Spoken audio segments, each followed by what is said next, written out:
지금까지 번제, 소제, 화목제를 통해서 예배의 의미를 살펴보았습니다. 막연하게 알던가 하고 조금 다르죠. 그래서 이 의미들을 잘 살려서 하나님이 원하시는 풍성한 예배가 되게 해야 합니다. 오늘은 속죄제와 속건제를 살펴봅니다. 이렇게 5가지 제사의 종류가 예배의 기본 정신이 되는 겁니다. 번제, 소제, 화목제, 속죄제, 속건제입니다. 번제는 온전한 헌신, 내 모든 것을 온전히 하나님께 드립니다. 다 태워서 드리는 제사.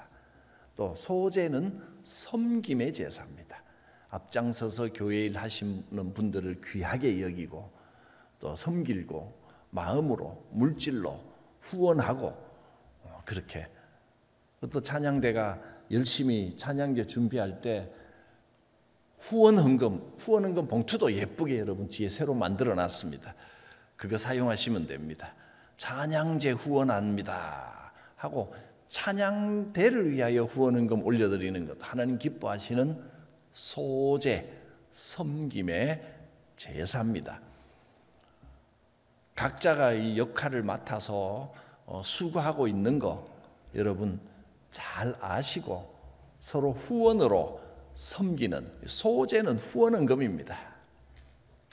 그렇게 하시면 됩니다. 또 화목제는 서로 대접하는 예배입니다. 서로 마음으로 물질로 밥도 사고 구역끼리 서로 구역 모임이나 선교회 모임에서 내가 한번 오늘 밥 사겠습니다. 이거 하나님 앞에 드리지는 화목제입니다. 번제, 소제, 화목제를 기쁘게 드리는 자에게 형통의 통로가 열립니다. 오늘은 속죄제와 속건제인데 이 두 제사는 죄의 문제를 해결하는 제사입니다. 예배하는 사람은 반드시 죄의 문제가 해결돼야 됩니다. 그래서 우리가 예배를 시작할 때 임례송 하기도 전에 먼저 참회의 기도를 드림으로 회개하고 용서받는 순서가 우리 교회에서는 1번으로 나오는 겁니다. 하나님께서 우리에게 죄를 회개하고 용서받을 수 있는 길을 열어주셨습니다. 그것이 속죄고 속건입니다. 우리의 예배가 속죄와 속건의 예배가 돼야 됩니다. 먼저 속죄제는 뭐냐 하면 자기도 모르게 죄를 범했을 때 주로 신앙적인 죄입니다.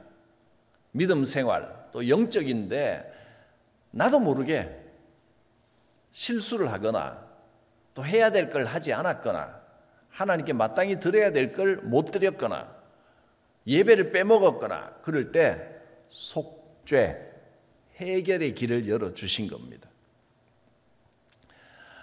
그럴 때는 짐승을 잡아서 피를 뿌립니다. 그러니까 예수 그리스도의 피가 우리의 죄를 씻어준다는 겁니다. 그런데 이 피를 뿌리는 방법이 다른 제사, 번제나 화목제나 또 속건제하고는 속죄제는 피 뿌리는 방식이 다릅니다.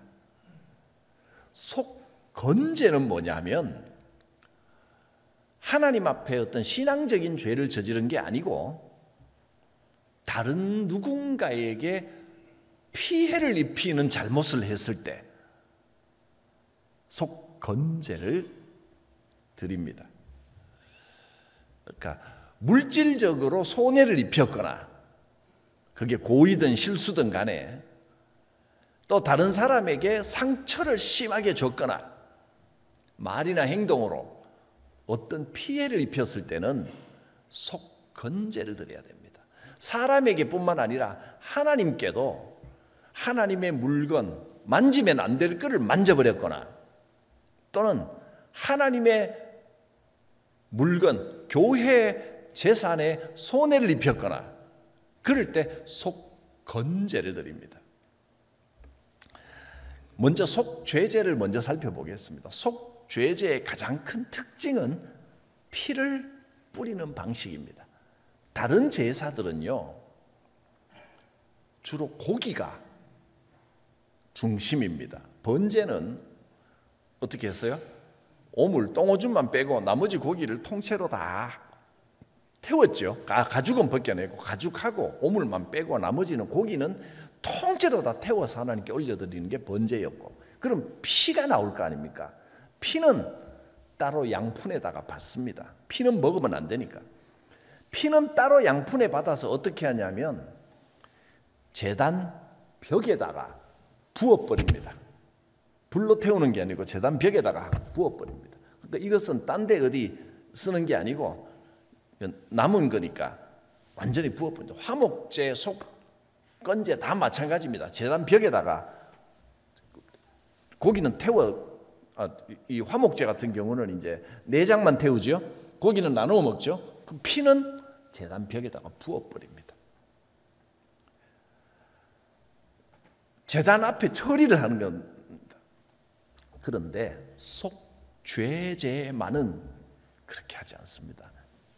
양푼에 받는 건 똑같은데 이걸 받아가지고 피에 그냥 피를 부어서 없애는 게 아니고 피가 역할이 있는 겁니다. 이 피를 제사장이 손가락에 찍어가지고 제단에다가 7번 뿌립니다. 4, 5, 6, 7. 이 7번이라는 건 영원하다는 뜻입니다. 완전하다는 뜻입니다.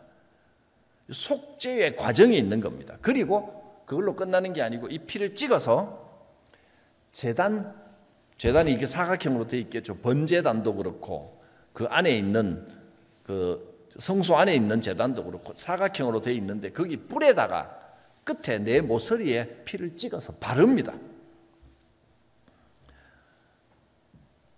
그게 뭐 그렇게 중요합니까? 또 공부하는 것 같죠? 공부하는 분위기만 오면 졸음이 오시는 분이 혹시 여러분 이 중요합니다.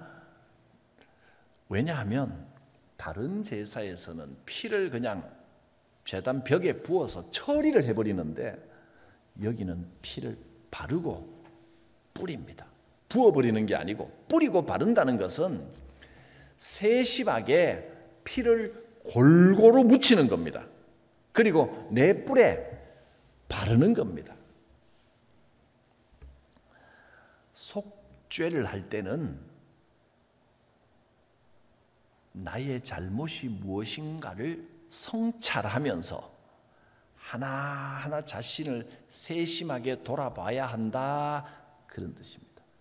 뿌리고 바르고 남은 피는 이제 제단 벽에다, 제단 밑에다가 다 쏟아붓습니다. 조심스럽게 쏟아붓습니다. 피의 역할이 있는 거예요. 딴 제사는 제단 벽에다가 부어서 하나님께 올려드립니다, 이런 뜻이지만 여기는 속죄를 하고 남은 거는 조심스럽게 제단 밑에다가 그 아래에다가 다 쏟아버립니다. 피를 골고루 뿌리고 내 뿔에 바르는 건 완전하게 뿌리는 겁니다. 자기를 세심하게 돌아보는 회개의 과정이 필요하다, 그런 뜻입니다. 그래서 신앙에는 자기를 잘 돌아보고 스스로 성찰하는 과정이 꼭 필요합니다. 자기 성찰이 없으면 신앙이라는 이름으로 맹목적으로 그냥 남들이 가는데 따라가고 남들이 하자 그러면 그게 다 옳은 줄 알고 우르르 단체로 막 몰려다니고 이러면 타락하는 겁니다. 지금 최근에 신천지나 통일교 문제로 이 세상이, 우리나라가 얼마나 시끄럽습니까? 참 세상적으로는 똑똑하고 꽤나 잘 나간다는 사람들이 종교 앞에서는 그렇게 어리석고 바보 같은 짓들을 하는 겁니다. 우르르 몰려다닙니다. 또 통일교 신천지뿐입니까? 정치적인 주장에 앞장서는 사람들 우르르 뭐 하자 그러면 여러분 목사가 뭘 이야기를 해도 성경에 맞지 않는 이야기를 하면 우르르 따라오시면 안 됩니다. 목사 자신도 성찰을 해야 되지만 여러분도 말씀에 비추어 성찰하는 신앙이 돼야 됩니다. 함부로 몰려다니면 안 됩니다. 지금 이제 처음에보다는 그래도 몇 년 전보다는 지금에 와서는 저기 정광훈 파나 이쪽이 좀 위험하다. 이거는 이제 많이 인식을 잘못됐다. 인식을 같이 하고 있는데 요즘 이제 얼마 전에 그 잡혀 들어간 부산 세계로 교회 손현보 거기는 아직까지도 우르르 추정하고 목사가 하자 그러면 예배 시간에 정치 구호나 외쳐대고 이렇게 쫓아다니는 사람들이 아직도 남아있다는 것이 너무 안타깝습니다. 여러분, 그 굉장히 위험한 일입니다. 신앙은 하나님 앞에서 개인적으로 스스로를 돌아보고 성찰하는 신앙이어야 합니다. 이름이 그럴듯하다고 또 기독교라는 명찰만 붙여놨다고 거기 다 쫓아다니면 안 됩니다. 세이브 코리아, 한국을 구한답니다. 그리고 가보면 온갖 정치적인 구호들이 난무하고 여러분 그런데 휩쓸리면 절대로 안 됩니다. 제가 처음부터 전에 어디였습니까? 광화문입니까? 여의도입니까? 어딘가 모여서 뭐 집회를 한다고 할 때 그거 위험하니까 휩쓸리지 마십시오라고 제가 말씀드렸던 것을 기억하실 겁니다. 결국은 열매를 보면 그 악한 것들이 다 드러나지 않습니까? 종교가 정치와 결탁하고 정치에 휘말리고 정치에 동원되면 말할 수 없이 추잡해집니다. 왜냐하면 정치는 딱 두 가지가 제일 중요합니다. 돈과 금전과 머리수, 표. 그게 제일 쉽게 동원할 수 있는 게 종교거든요. 교회가 거기에 휘말리면 안 됩니다. 순수하게 복음을 지키고 자기를 돌아보고 자기 자리를 지켜야 됩니다. 그래서 성찰의 의미로 피를 골고루 7번 뿌리고 제단 뿔에 바르고 속죄제, 자기 뭔가 내가 잘못된 것이 없는가, 부지불식간에 나도 모르는 사이에 실수하고 죄를 지은 것이 없는가 살펴보고 하나님 앞에 회개해야 됩니다. 그렇게 고의성이 없는 죄에 대해서도 살펴봐야 되는데 가끔은 이제 의도적으로 고의성을 가지고 잘못을 저지르는 경우도 있을 것입니다. 예를 들면 실수만이 아니라 귀찮아서 안 해버리는 경우입니다.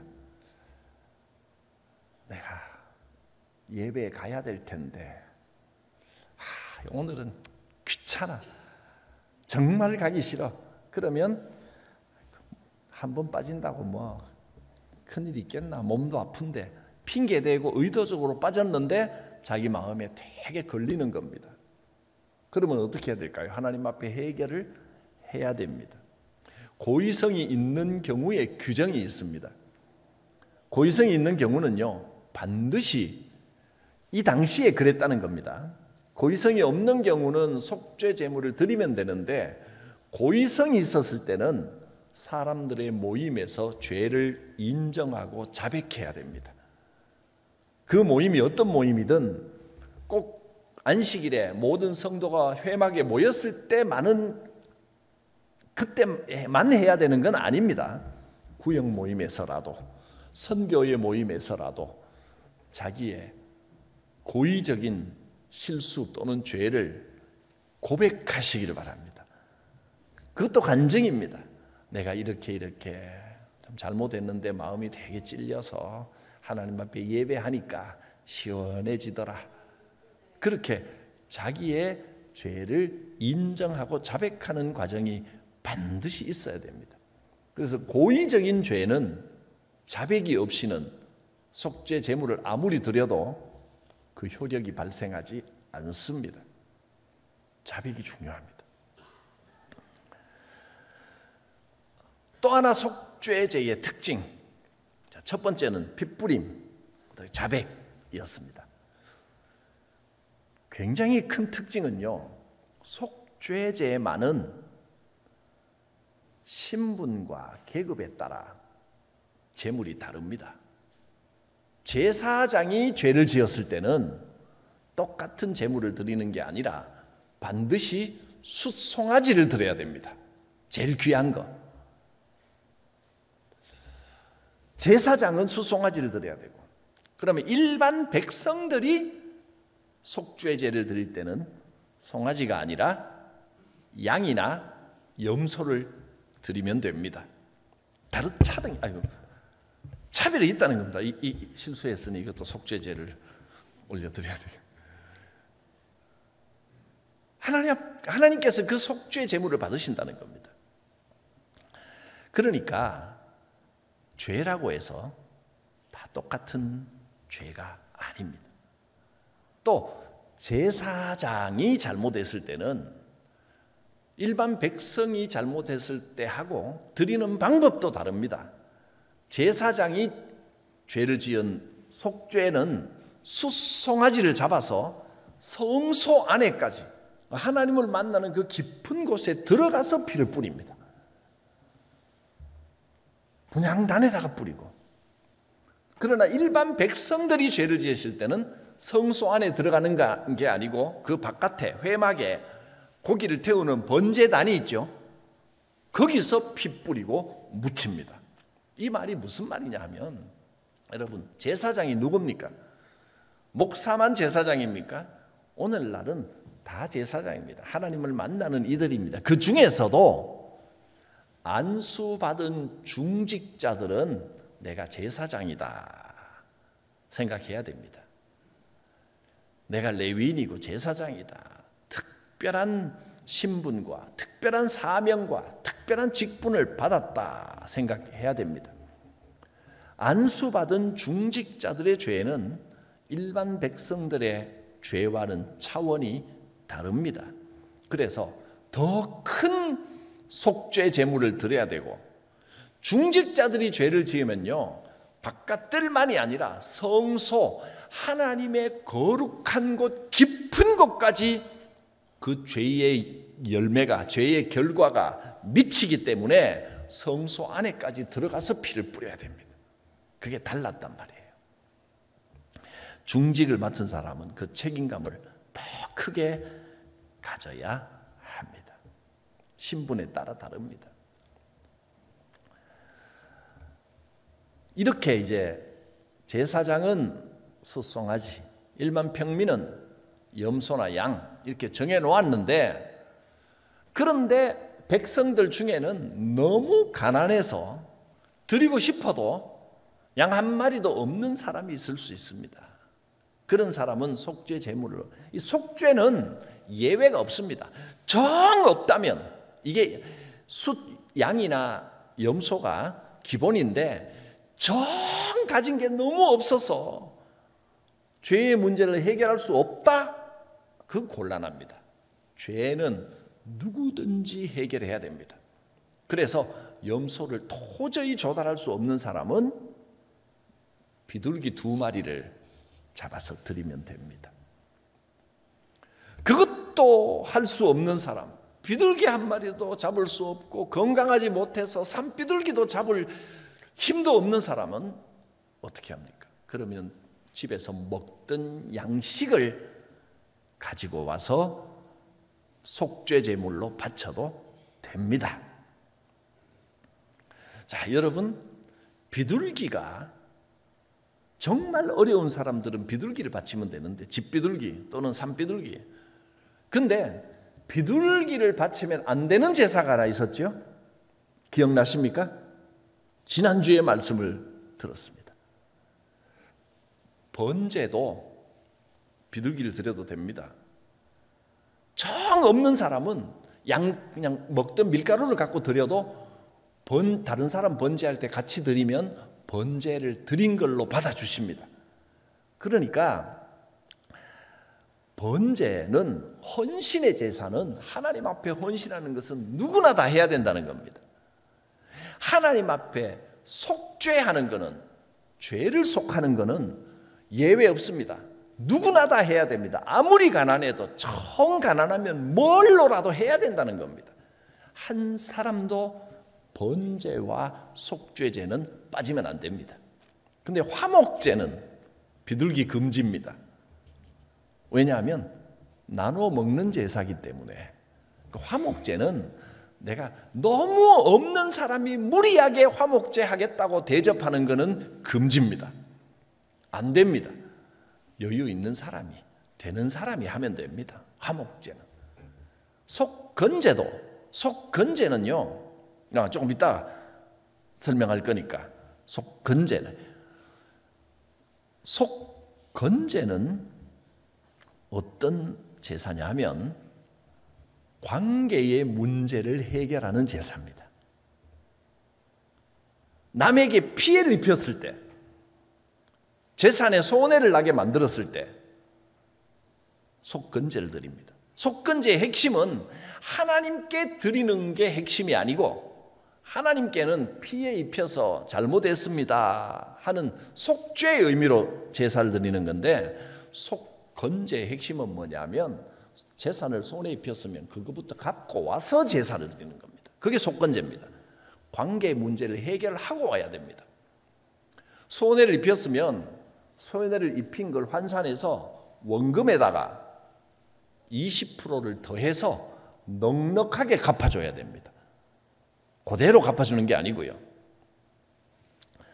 재산뿐이 아니라 정신적으로, 심리적으로 큰 피해를 입혔을 때 그거 해결해야 됩니다. 과하게 사과해야 됩니다. 20% 더해서 넘치도록, 내가 잘못한 딱 그만큼만이 아니라 20%, 5분의 1을 더하여 과하게 사과하고 사죄하고 관계를 회복하고 난 다음에 하나님 앞에 나와서 하나님께 제물을 바치는 것이 속건제입니다. 신앙생활 하면서 누군가의 관계와의 관계가 틀어져 있고 원수되어 있으면 그 예배는 기억하십시오. 하나님 받지 않으십니다. 오히려 하나님이 예배를 받지 않으시면 그건 가증스러운 예배가 되어버립니다. 관계 문제 해결해야 됩니다. 그게 나를 위한 길입니다. 또 사람과의 관계뿐이 아니라 하나님과의 관계에 문제가 생겼을 때도 속건제를 드립니다. 만지면 안 되는 성전 기물을 만져버렸다. 그게 실수든 아니든 그러면 하나님과의 관계에 문제가 생깁니다. 또 성전의 재산에 피해를 입히면 하나님과 관계에 문제가 생깁니다. 하나님과의 관계, 사람과의 관계, 속건제는 관계 문제를 해결하는 제사입니다. 그래서 속건제를 드려야 하는 죄에는 크게 세 가지가 있습니다. 첫째, 여호와의 재산에 피해를 입힌 경우, 이거는 교회에 손해를 끼치거나 또는 마땅히 드려야 할 11조 또 첫 열매 이런 것들을 약간 아까워서 욕심이 나서 내가 그냥 써버렸을 경우 5분의 1을 더하여 드리고 염소까지 따로 한 마리 드리고 그렇게 드려야 됩니다. 또 다른 사람의 재산에 피해를 입혔을 경우 그 사람의 재산을 갚고 또 다른 사람의 마음에 상처를 입혔으면 그거 다 풀고 사과하고 관계 회복한 후에 하나님 앞에 나와 제사를 드려야 됩니다. 또 부당한 이득을 취한 죄도 속건제를 드려야 됩니다. 부당한 이득이라고 하는 건 합법적이지만 불법은 아니지만 피해를 입힌 겁니다. 줘야 할 임금을 주지 않고 체불을 했다든가 좀 떼먹었다든가 핑계 대면서 적게 줬다든가 뭐 등등 또 해선 안 되는 일로 이득을 취했다든가 예를 들면 길 가다가 지갑을 주었는데 누구 보는 사람도 없고 보니까 신분증도 없고 누구 건지도 모르겠고 그냥 쓱 넣어버리는 경우 불법 취득죄 그것도 속건제를 드려야 될 죄에 속합니다. 속건제를 통하여 관계를 회복해야 한다 그런 겁니다.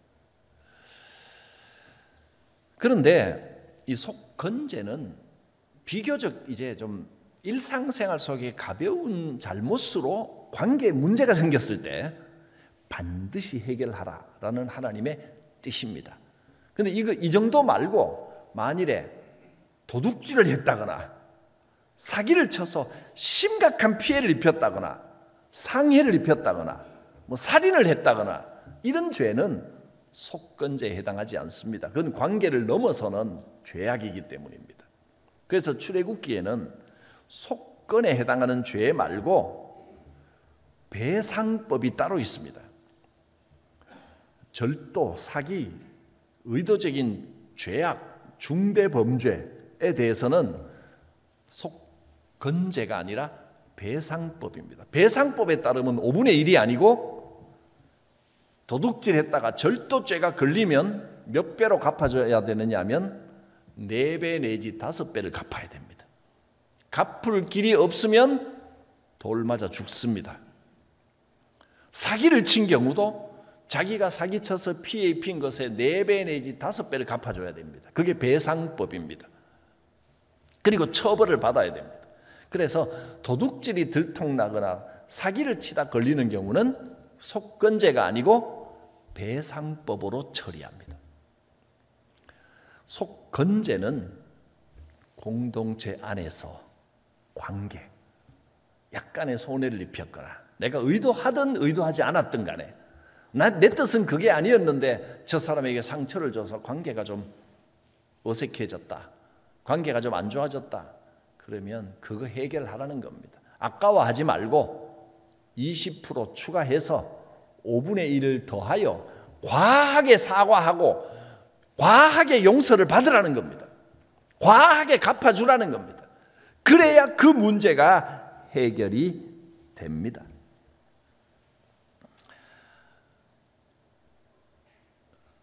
속건제는 비둘기 제사도 없고요. 왜냐하면 남에게 이득을 취해왔는데 그걸 뭐 비둘기로 갚고 뭐가 없습니다. 다 양과 염소로. 그 잘못을 안 해야죠. 했다면 양과 염소로 갚아야 됩니다. 또 속건제는 관계 제사이기 때문에 관계는 제사장과 평민의 차이가 없습니다. 똑같습니다. 다 양과 염소로 제사를 드립니다. 속죄제는 죄를 짓는 것은 중직자의 책임이 더 큰데 관계는요 상호간의 문제이기 때문에 서로가 사과하고 용서받고 관계 문제를 해결하고 그러니까 여러분 저하고 사이 나빠지면 목사자만의 잘못이 아니라 여러분이나 저나 똑같이 잘못하는 겁니다. 친하게 지내야 됩니다. 잘 지내야 돼요. 관계, 사람과 사람과의 관계에 문제가 생기면 하나님과의 통로가 막힙니다. 속건제는 관계 문제를 해결하라 하시는 명령입니다. 속죄제와 속건제를 통하여 우리의 예배의 요소를 오늘 살펴보았습니다. 예배하는 자는 반드시 죄 문제 또 관계의 문제를 해결해야 됩니다. 번제, 소제, 헌신, 섬김, 또 화목제, 서로 화해, 또 친하게 지내는 것, 대접, 속죄제, 속건제, 성경은 이렇게 5가지 제사를 통하여 예배의 가장 중요한 요소를 우리에게 가르쳐 주셨습니다. 온전한 예배를 올려 드릴 수 있기를 바랍니다. 예배가 살아나면 형통과 축복의 통로가 반드시 열립니다. 여러분 이 체험을 하시기를 바랍니다. 기도합니다. 거룩하신 하나님, 하나님 기뻐하시는 온전한 예배가 무엇인지를 알게 하시니 감사합니다. 참된 예배를 올려드려서 영과 진리로 예배하는 성도들, 영과 진리의 예배를 올려드리는 교회 되게 하여 주시옵소서. 예수님의 이름으로 기도드립니다. 아멘.